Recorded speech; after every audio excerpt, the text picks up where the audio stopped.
এজন্য মজনুর পিতা কি করলো? মজনুকে নিয়ে ছুটে চলল মক্কা শরীফের দিকে। মক্কায় যখন মজনুকে নিয়ে গেল, বলল, এরে মজনু, কাবা শরীফের গিলাফ ধরে তুই এভাবে দোয়া কর।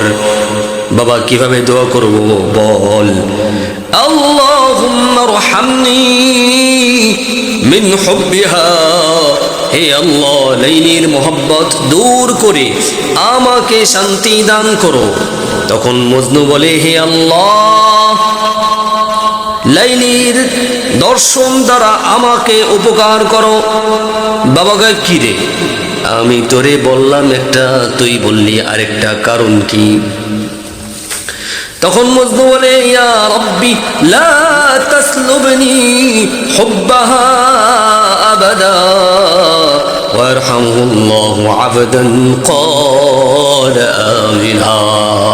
হে আল্লাহ, তার প্রেম কখনো আমা হতে ছিনিয়ে নেবেন না, বরং আমার দোয়ার মধ্যে যারা আমিন বলে তাদের উপরও দয়া করে তুমি সান্ত্বনা দাও। কোনো একদিন বাদশাহ লাইলিকে ডেকে বলে, রে লাইলি, তোর চেহারা তো এত সুন্দর নয়, দেখতে বড় সুন্দর তুমি না। চেহারাটা একটু শ্যামলা ধরনের ছিল, যদিও বা জমিদারের কন্যা ছিল সে। তারে মজনু তোমাকে এত বেশি ভালোবাসার কারণ কি, সেটা তো আমরা বুঝতে পারতেছি না। লাইলি বলে, এ বাদশাহ, চুপ করো, তুমি মজনু নও। মজনু যে, তাকে গিয়ে জিজ্ঞেস করো, সে তো আশিক, আমি মাসুক। আশিক আর মাসুকের মধ্যে যে খেলা, এটা তুমি বুঝবে কি করে? এই বোঝা তোমার মধ্যে আসবে না।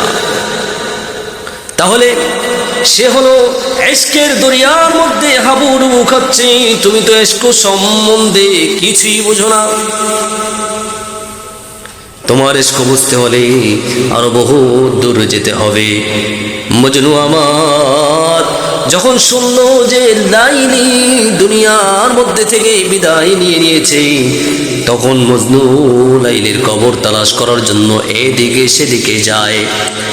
শুনতে পেল যে লাইলি তার বাড়ির থেকে বহু দূরে কবরস্থ হয়েছে।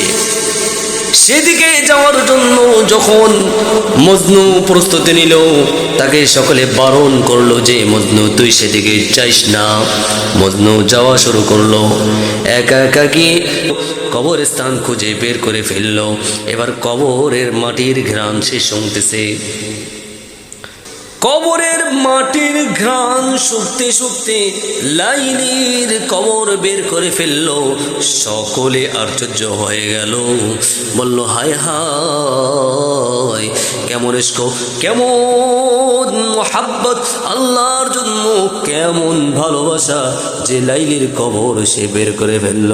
এই মজনু যখন দুনিয়ার থেকে বিদায় নিয়ে গেল, তো কেউ একজন গিয়ে তাকে জিজ্ঞেস করলো, গোরে মজনু, পর কিসি ने जाके पूछा ऐसा खुन इश्क लैला अब भी बाकी है तुझे आई खस्ततुन। মজনুর কবরে গিয়ে কেউ জিজ্ঞেস করলো এ কথা, লাইলির মোহাম্মত তোর অন্তরে এখনো আছে কিনা? হে মাটিতে মিলিত মজনু, কবর से चिल्ला के उठा, मुंह से फार कर कफन, सोजे बुलबुल कम ना गिरे दो गुलबाद चू। আজ যেমন কবর থেকে চিৎকার দিয়ে বলে উঠল, মুখ থেকে কাফন ফেরে সে বলতে লাগলো, বুলবুলিদের হৃদয়ের উত্তাপ কমে না। বাগানে যদি ফুল নাও থাকে, তারপরে অন্তরের যে চিৎকার সেটা কখনো প্রশমিত হয় না। সুবহানাল্লাহ। এজন্য মজনুর পিতা কি করলো? মজনুকে নিয়ে ছুটে চলল মক্কা শরীফের দিকে। মক্কায় যখন মজনুকে নিয়ে গেল, বলল, এরে মজনু, কাবা শরীফের গিলাফ ধরে তুই এভাবে দোয়া কর। বাবা, কিভাবে দোয়া করব বল?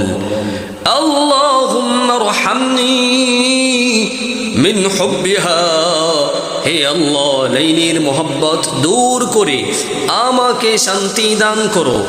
তখন মজনু বলে, হে আল্লাহ, লাইলির দর্শন দ্বারা আমাকে উপকার করো। বাবা কয়, কি রে, আমি তোরে বললাম একটা, তুই বললি আরেকটা, কারণ কি? তখন মজনু বলে, ইয়া রব্বি লা তাসলুবনি হুব্বাহা আবাদা ওয়ারহামহুল্লাহু আবদান ক্বালা আমিনা। হে আল্লাহ, তার প্রেম কখনো আমা হতে ছিনিয়ে নেবেন না, বরং আমার দোয়ার মধ্যে যারা আমিন বলে তাদের উপরও দয়া করে তুমি সান্ত্বনা দাও। কোনো এক ব্যক্তি মজনুকে দেখতে পেল যে জঙ্গলের মধ্যে বসে বসে কি যেন চিন্তা করছে। মাটির বালু হলো তার কাগজ, আঙ্গুল হলো তার কলম। দেখতে মনে হয় সে কারো কাছে কিছু পত্র লিখছে। জিজ্ঞেস করলো, হে মজনু, মজনু এগুলো কি লিখছো? কার নামে এ পত্র লিখছো এবং কেন লিখছো? মজনু বলল, লাইলির নাম চর্চা করছি আর নিজের মনকে সান্ত্বনা দিচ্ছি।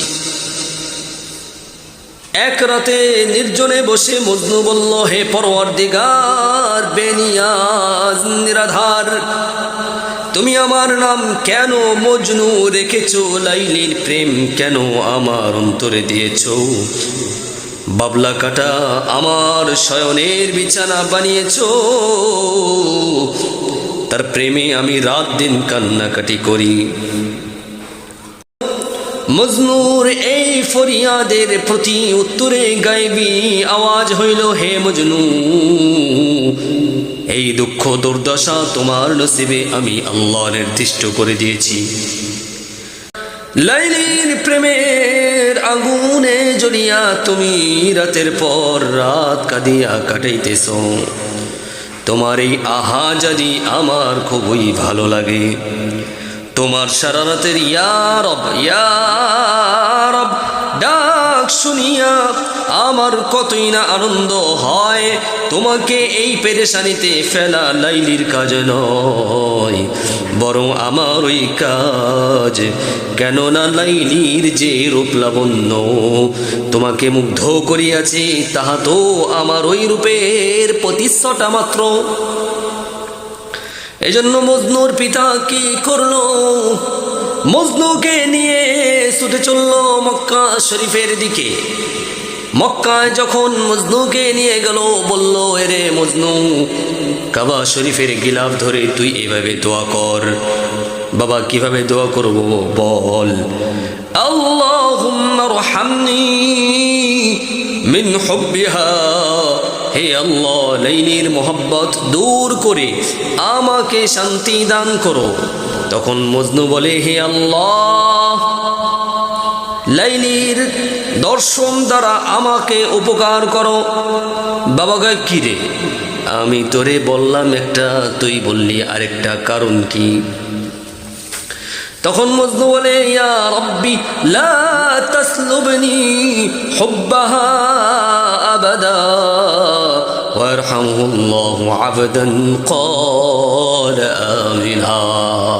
হে আল্লাহ, তার প্রেম কখনো আমা হতে ছিনিয়ে নেবেন না, বরং আমার দোয়ার মধ্যে যারা আমিন বলে তাদের উপরও দয়া করে তুমি সান্ত্বনা দাও। ইশকে মাওলা কায় কমাজ লাইলা বুয়াদ, ইশকে মাওলা বেহতর আজ লাইলা বুয়াদ। আল্লাহর মুহাব্বতের লাইলির প্রেম থেকে কম হবে কিভাবে, কেমনে?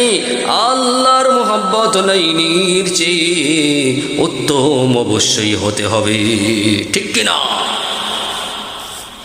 এই জন্য বন্ধুরা আমার, ভাইরা রে আমার, মজনু আল্লাহর প্রেমের পাগল।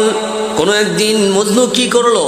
ভিক্ষার একটা থলি নিয়ে লাইলির বাড়িতে চলে গেল। থলির ভিতরে ছিল একটা কাঁচের পেয়ালা। লাইলির নিয়ম ছিল, কোনো ভিক্ষুক যদি তার দরজায় আসত, সে তাহাকে কিছু না কিছু দান করিত। একদা মজনু পেয়ালা হাতে লইয়া লাইলির দরজায় হাজির হইয়া লাইলির দরজায় দাঁড়াইয়া অন্যদের সঙ্গে বলিয়া হাঁক মারলো, ওগো আল্লাহর ওয়াস্তে আমাকে কিছু দাও।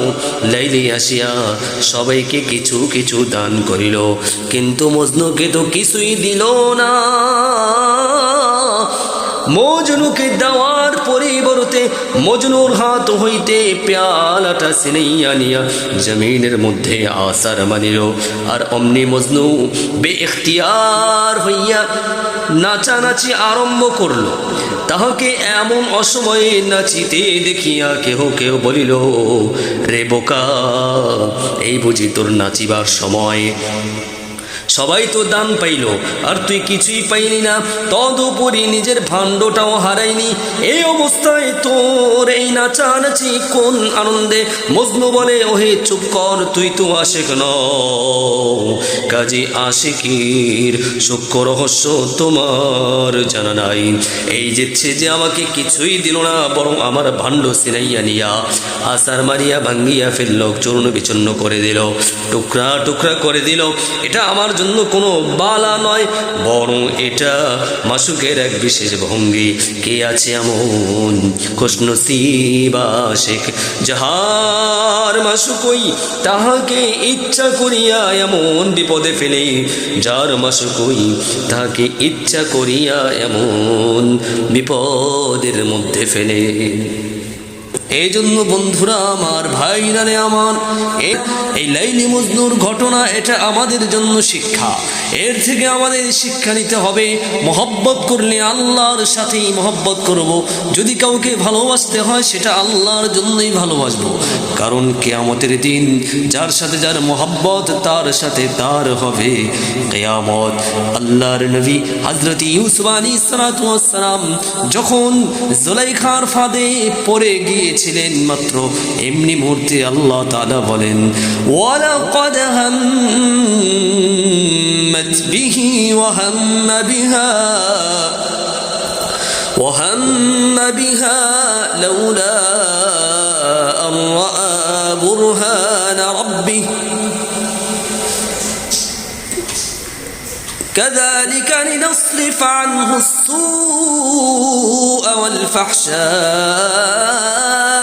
إنه كان من عبادنا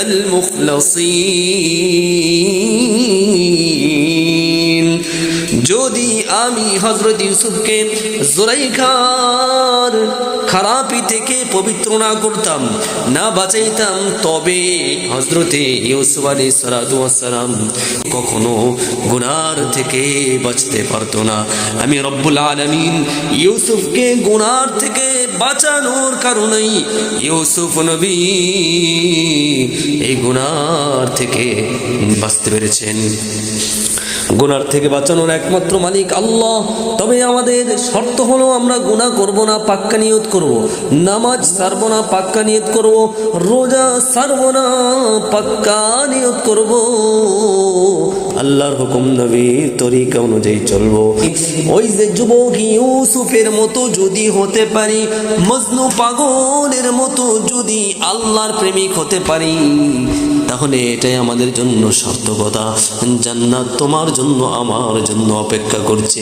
জাহান্নামের আগুন ঝাউ দাউ করে জ্বলছে, জাহান্নামের আগুন ধাউ দাউ করে জ্বলছে। জান্নাতও সাজানো হয়েছে। সেই জান্নাতে যাওয়ার জন্য যত বেশি আল্লাহর সাথে প্রেম করা হবে, তত বেশি আল্লাহ রব্বুল আলামিন ইজ্জত দিবেন, সম্মান দিবেন।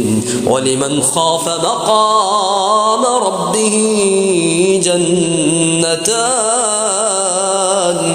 ওয়ালিমান খাফা মাকাম রাব্বিহি জান্নাতান। আল্লাহ রব্বুল আলামিন দুইটি জান্নাত তোমাদের জন্য রেখেছেন। একটি হলো من عمل صالحا من ذكر أو أنثى وهو مؤمن فلنحيينه حياة طيبة ولنجزينهم بأحسن ما كانوا يعملون নেক আমল করবে, আল্লাহর হুকুম নবীজির তরিকা অনুযায়ী চলবে, দুনিয়ার জীবনে তাদেরকে সুখের জান্নাত দেব। আরেকটা হলো في مقعد صدق عند مليك مقتدر مقعد صدق তারা স্থান করে নেবে, তাদের জায়গা বানিয়ে নেবে। যারা খাঁটি মুমিন তাদের জন্য আমি রব্বুল আলামিন মাকআদ সিদক জায়গা তৈরি করে দেব। খাঁটি মুমিনদের জন্য এমন সুন্দর জায়গা মাকআদ সিদক।